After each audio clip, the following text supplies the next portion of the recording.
Bonjour, ici Romain et Chris du blog sortirdursa.fr. Donc aujourd'hui nous allons parler des piliers d'enrichissement. Mais avant, vous avez la possibilité de recevoir ma liste de sélection, ma sélection de livres sur l'indépendance financière. Il vous suffit donc de cliquer sur le bandeau qui apparaît sur cette vidéo. Voilà, donc aujourd'hui, comme je le disais dans cette vidéo, nous allons parler des piliers d'enrichissement. Alors ces piliers d'enrichissement, il n'y en a pas 36 000 ni 25, il y en a seulement 4.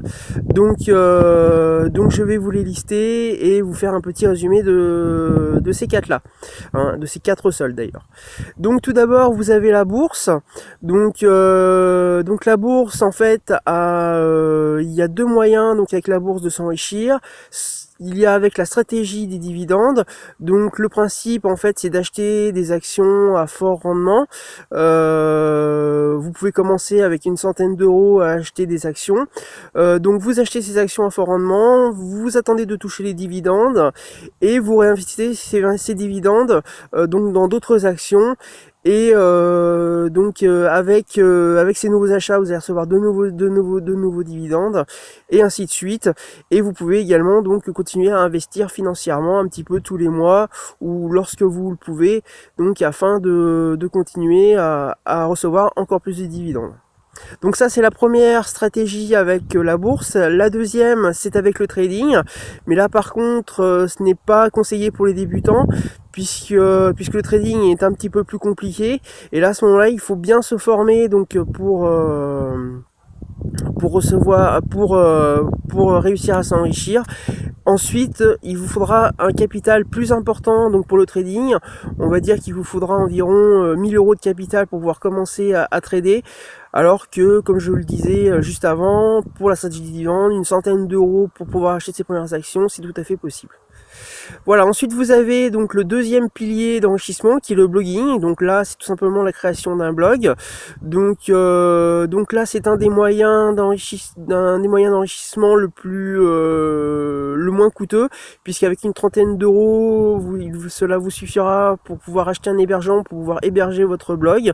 Ensuite, vous pourrez commencer à rédiger des articles de blog et ensuite commencer à le monétiser en s'inscrivant par exemple sur des régies publicitaires. Ensuite, le troisième pilier, qui est l'un des plus coûteux, puisque c'est l'immobilier. Donc l'immobilier, donc deux stratégies encore une fois. Vous avez, je dirais, une stratégie classique, qui est l'achat de biens immobiliers physiques. Donc là, effectivement, coûteux, puisque vous avez l'achat du bien qui doit se faire. Ensuite, vous pouvez tout à fait le louer afin de pouvoir toucher ses loyers. Donc là, ça peut être très intéressant côté financier. Et ensuite, vous avez une deuxième solution qui est par l'achat de SCPI, c'est-à-dire de la pierre papier, ce qu'on appelle aussi. Donc là, à ce moment-là, avec quelques centaines d'euros, vous pouvez trouver assez facilement des parts de SCPI sur Internet, par exemple, et toucher un petit peu comme la bourse des parts de loyer de ces SCPI là. Ensuite, quatrième et dernier pilier d'enrichissement, il y a l'entrepreneuriat. Donc quand je parle de l'entrepreneuriat, je parle de la création ou de la reprise d'une entreprise. Donc là pareil, deux stratégies, soit la création d'une entreprise. Donc là par contre ça vous prendra beaucoup de temps. Puisque c'est l'un des piliers qui vous prendra le plus de temps pour pouvoir réussir à vous enrichir, puisque là il faut créer de ses propres mains la société et donc la faire développer afin de réussir à s'enrichir donc avec cette création.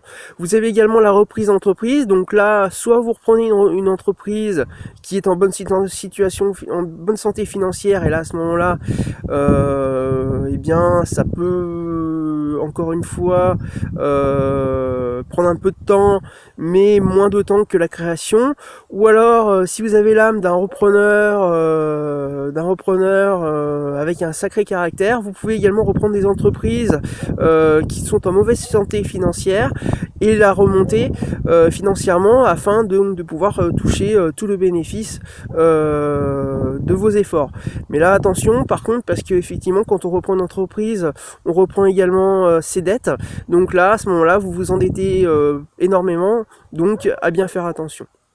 Voilà, donc je vous rappelle que vous avez la possibilité de recevoir ma sélection de livres sur l'indépendance financière, donc en cliquant sur le bandeau qui apparaît sur les vidéos.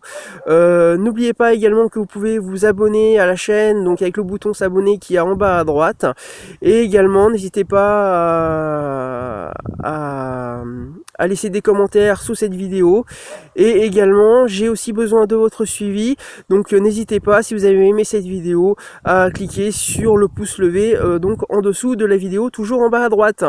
Voilà, c'était Romaric Christ du blog sortir du RSA.fr, et je vous dis à très bientôt.